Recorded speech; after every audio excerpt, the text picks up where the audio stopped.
Bonjour à tous et bienvenue sur BD & Co. J'espère que vous allez tous très bien. Aujourd'hui, je suis super content de vous faire cette vidéo puisque c'est le début d'une nouvelle série qui sont donc mes top 10 dans une certaine catégorie. Je ne savais pas par quelle catégorie commencer, alors en fait, j'ai tout simplement repris l'ordre des catégories que j'avais proposé dans le challenge d'octobre. Et puis la première dont j'avais parlé, c'était la catégorie humour. Avant de débuter la vidéo, je vous demanderai, comme d'habitude, de vous abonner si vous ne l'êtes pas encore, et puis bien sûr de laisser un j'aime si vous appréciez la vidéo. Et puis dans les commentaires, il n'y aura pas de question du jour bien entendu, puisque tout simplement dans les commentaires, je vous demanderai de mettre votre top 10. Et puis bien sûr, si vous êtes d'accord avec mes choix ou pas d'accord, eh bien ce sera un plaisir de vous lire, un plaisir de débattre avec vous, et bien entendu de découvrir peut-être des pépites que vous connaissez et que je ne connaissais pas. Alors avant de démarrer mon top 10, je m'excuse tout de suite pour quelque chose, c'est qu'il y a quelques grands classiques, mais que je n'ai pas trop lus, et donc forcément je ne les ai pas mis dans mon top 10, donc c'est pas parce que je les apprécie pas plus que ça, c'est surtout que je les ai peu lus.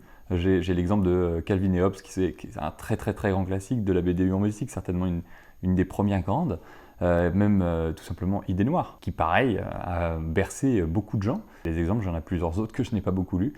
Mais en tout cas, comme j'ai lu que quelques épisodes, c'est pas quelque chose qui rentrera dans mon top 10. Et sans plus tarder, eh bien, mon top 10, mon dixième, c'est Lucky Luke, tout simplement. En fait, grand classique. Donc, au cas où il y en a qui ne connaissent pas, on suit donc Lucky Luke, cet homme dans le western, qui tire plus vite que son ombre, qui est vraiment très marrant et qui donc va avoir des petites histoires dans l'univers du western avec son fameux cheval Jolly Jumper. C'est une BD qui est belge et qui a été créée aux alentours des années 46-47.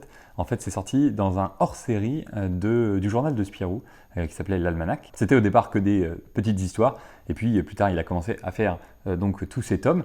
Au départ, il était seul, c'est Maurice qui s'occupait de tout, le dessin et le scénario. Et à partir du 9e tome de BD qu'il va sortir, il va commencer à s'entourer de scénaristes, avec notamment le grand René Goscinny. Et d'ailleurs, les 2 tomes que j'ai là à côté de moi aujourd'hui, eh bien, sont 2 tomes de collaboration entre Maurice, le créateur, et Goscinny qui est venu l'aider pour le scénario. Depuis, il y a eu énormément de BD Lucky Luke qui sont sortis.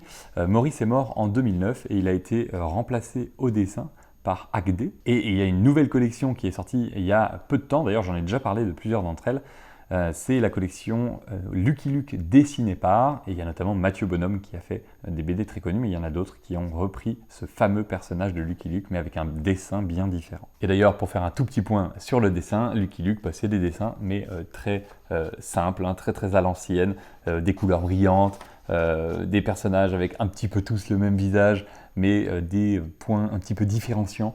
Mais c'est très sympa, c'est de la BD humour, donc il n'y a effectivement pas beaucoup de détails. C'est pas super beau au niveau des dessins, mais ça nous suffit quand on veut juste avoir une histoire qui nous fait rire. Donc voilà pour ma 10e position, Lucky Luke, un grand classique. Et pour la 9e position, eh bien c'est encore une BD belge, c'est les fameux Les Tuniques Bleues. C'est une BD que j'ai adoré lire quand j'étais jeune, que ce soit pour les histoires un petit peu loufoques de ces 2 amis, donc le sergent Chesterfield et le caporal Blutch. Et ce que j'aimais beaucoup, c'est qu'en fait, c'était une BD qui était tournée beaucoup autour de l'histoire. Donc c'était durant la guerre de sécession, on suivait ces 2 tuniques bleues qui se battaient bien entendu contre les confédérés. Et ce que j'appréciais, c'est qu'il y avait quand même pas mal de choses autour de l'histoire réelle. Bien sûr, ça reste une BD humoristique et pour tout public, donc il n'y avait pas les horreurs en visuel, mais on comprenait les horreurs de la guerre et de cette guerre. Et ça, j'ai trouvé que c'était super sympa. Tout ça, bien sûr, tourné avec énormément de dérision, énormément de blagues, énormément d'humour. C'est des super BD. C'est une BD qui a été créée en 1968 par le dessinateur Louis Salverius et par le scénariste Raoul Coffin, et qui était apparu à la base dans le journal de Spirou, comme beaucoup de BD, comme juste des histoires. Et puis en fait, très rapidement, c'est devenu une BD, un grand classique de la BD franco-belge, qui avait un format très proche des formats un peu plus de l'époque, donc c'est-à-dire plutôt un 44 pages. Maintenant, c'est vrai qu'on est plus près des 55 pages, 60 pages. Mais là, on était vraiment sur du classique très court, mais très sympa. Salverius est malheureusement mort en 1972. Donc à partir de là, c'est Willy Lambin qui récupère les dessins. Bien sûr, à la même manière que Agdé pour Maurice dans Lucky Luke, eh bien ici, il va reprendre les mêmes codes que Salverius pour pas qu'on ait un dessin qui soit différent. Et en parlant de dessin, eh bien en fait, on est un peu dans le même style, bien entendu, que Lucky Luke. C'est de la BD franco-belge d'humour, donc c'est un dessin qui est, moi je trouve joli en tout cas personnellement, mais qui est très cartoonesque et peu détaillé.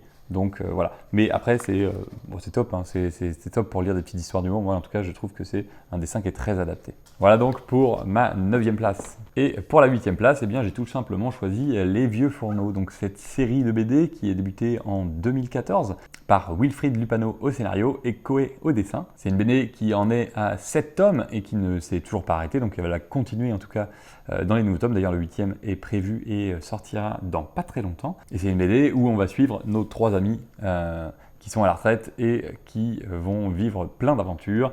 C'est très touchant comme BD, c'est une BD qu'on apprécie lire aussi pour toutes ces histoires, tout le côté relationnel, on va dire, de ces 3 personnages qui sont superbes. C'est vraiment devenu un grand classique de ces dernières années, hein, très clairement. Et moi, j'apprécie beaucoup suivre leur histoire. On a des héros qui sont pour une fois pas les plus forts ou pas les plus intelligents, où ils n'ont pas une capacité spéciale comme on pouvait le voir tout à l'heure avec Lucky Luke qui tire plus vite que son ombre, ou même dans les tuniques bleues, hein, c'est quand même des soldats qui sont forts, même s'ils sont surtout rusés. Mais là, ils sont plutôt juste des personnes âgées, normales, et qui vont vivre des histoires extraordinaires. Au niveau du dessin, on est quand même sur quelque chose de beaucoup plus travaillé et lissé, et avec beaucoup plus de détails que dans les 2 BD précédentes. Mais c'est pas non plus quelque chose d'exceptionnel, en tout cas personnellement je trouve. Mais après, c'est vrai que moi j'apprécie beaucoup le côté dessin. Les couleurs sont très bien travaillées. Vous voyez là, on est sur une page retour de souvenirs, donc on passe sur du sépia. On est bien mis dans l'ambiance de ces personnes et c'est un dessin qui correspond bien à cette BD. Ensuite, pour le top 7, eh bien, c'est une BD dont je vous ai déjà parlé, puisque je l'adore tout simplement. C'est Le Grand Méchant Renard de Benjamin Renner. Une BD qui est devenue classique parce qu'il y a aussi une sorte de film animé qui en est sorti il y a un peu de temps. Et cette fois, on n'est pas sur un format franco-belge classique comme les 3 précédentes.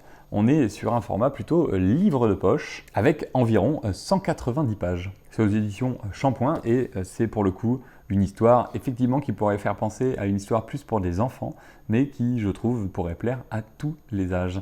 On va suivre tout simplement le Monsieur Renard qui en a marre de ne pas réussir à attraper les poulets de la ferme à côté. Et donc il va aller se renseigner auprès du méchant loup qui va lui dire « Écoute, il y a plus simple, tu attrapes des œufs, tu les fais grandir dans des poules et puis ensuite tu les manges, tout simplement. » Et en fait, bien sûr, toute l'histoire va se passer autour de ça, du fait qu'il ait réussi à attraper les œufs, qu'il ait ces 3 petits poussins qui vont le prendre pour leur maman, tout simplement.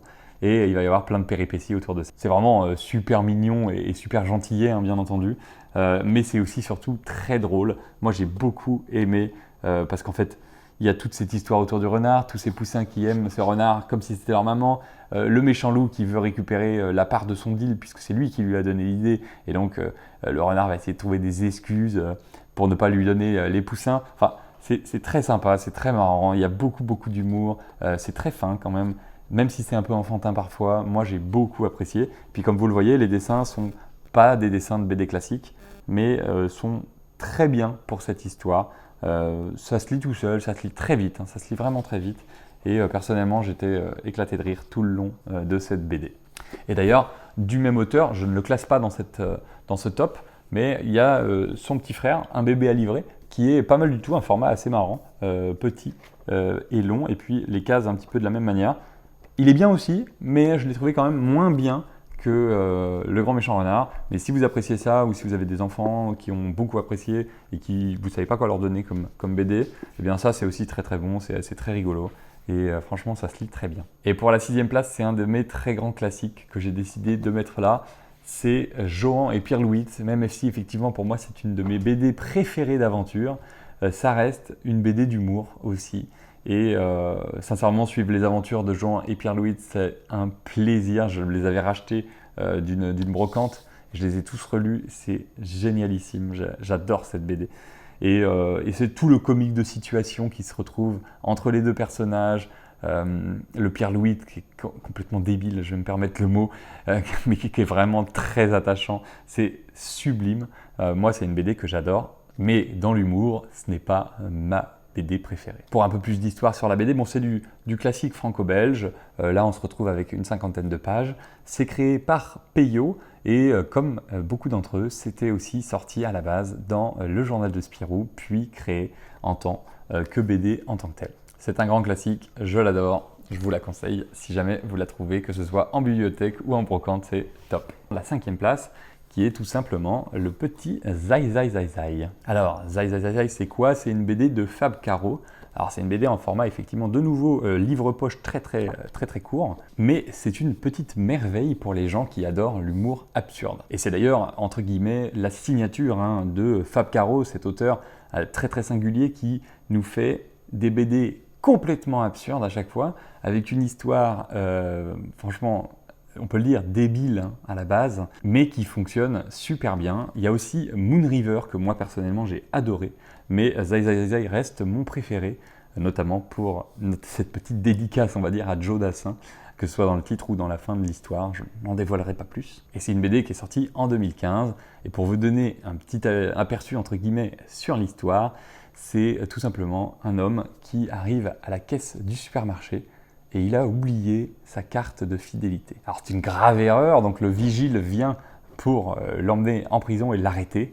Et puis il veut se défendre à l'aide d'un poireau et s'ensuit une cavale autour de cette histoire de carte de fidélité. Donc vous voyez, c'est complètement débile, mais c'est très rigolo. Alors faut aimer bien sûr l'humour absurde, ça je ne vous le cacherai pas.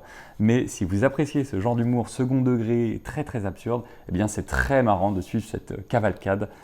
Et cette cavale, tout simplement. Pour les dessins, comme vous le voyez, c'est un dessin pour le coup très minimaliste. C'est son dessin à lui, c'est sa marque de fabrique à Fab Caro. Donc il va garder ce dessin-là. C'est pas très dérangeant parce qu'on lit plus pour le comique de situation et pour les bulles et les histoires qui sont racontées dedans.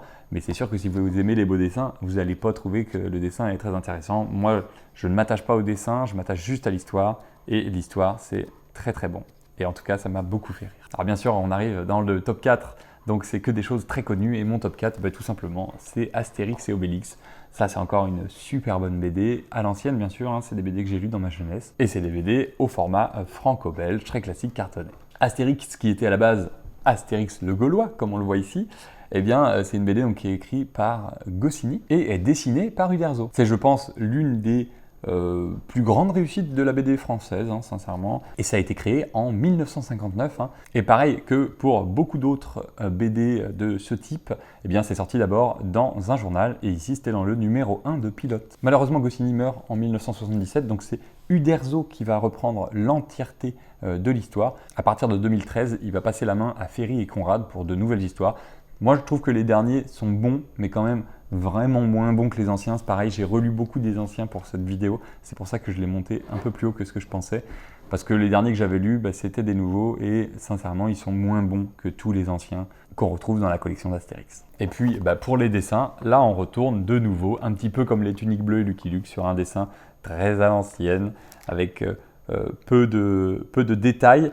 Et encore, chez Uderzo, il y a quand même vraiment une patte très spécifique, avec ses personnages, avec ses gueules pour le coup. Là, on n'a pas des visages qui se ressemblent, on a vraiment des gueules pour chaque personne. Et c'est toujours un plaisir à lire, à découvrir et regarder toutes les différentes scènes de cette BD. C'est un plaisir. La couleur, moi, je la trouve aussi toujours très jolie dans Astérix et Obélix.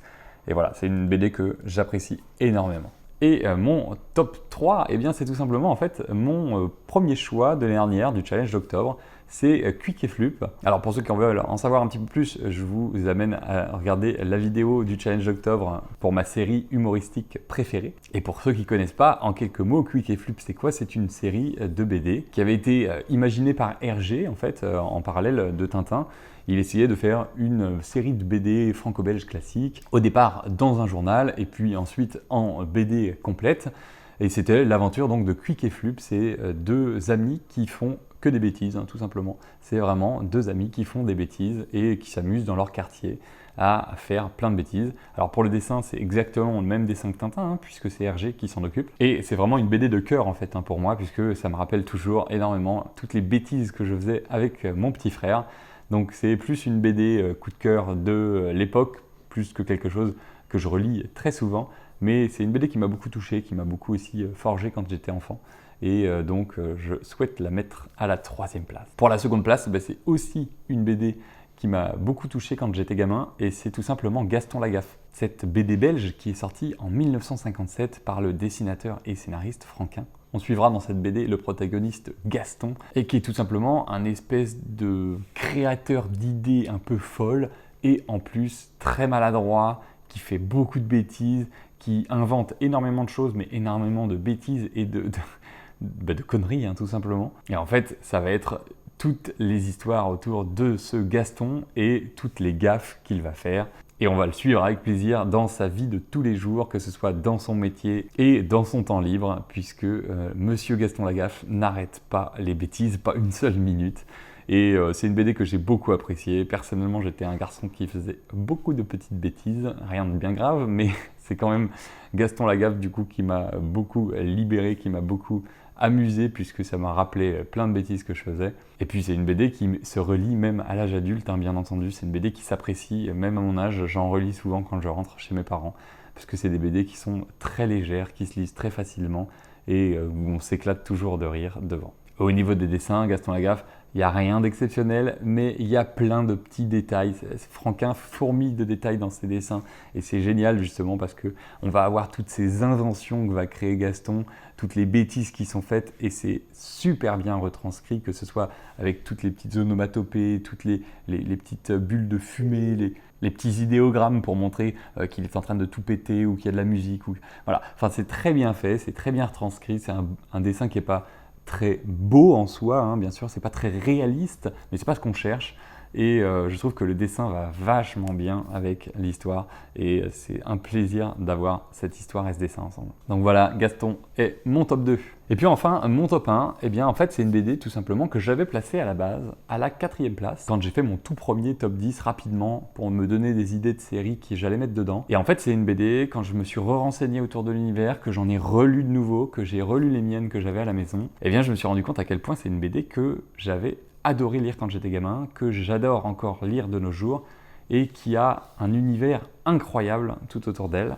Et c'est tout simplement les Picsou, en fait, tout simplement les Picsou. Alors ici pour le coup j'ai les intégrales de Don Rosa avec la grande épopée de Picsou, et plus particulièrement les 2 tomes sur la jeunesse de Picsou, mais c'est l'œuvre entière que je classe à la première place, tout Picsou. Donc à la base ça vient de Karl Barks, c'est un dessinateur et puis bien entendu scénariste américain qui avait créé pour la première fois Picsou, et le flambeau de Karl Barks a été repris plus tard par Don Rosa, qui est devenu presque en fait la figure de Picsou, même si c'est Karl Barks qui restera le créateur. C'est Don Rosa qui a apporté toute une profondeur à ce personnage, et c'est d'ailleurs souvent les histoires de Don Rosa qu'on retrouvait dans les super Picsou géants, les Picsou magazines, etc., que personnellement moi je dévorais durant mes vacances. Don Rosa va donc étoffer, on va dire, tout l'univers autour de Picsou. Il va creuser à partir des histoires originales de Karl Barks et créer tout un univers beaucoup plus dense et beaucoup plus grand.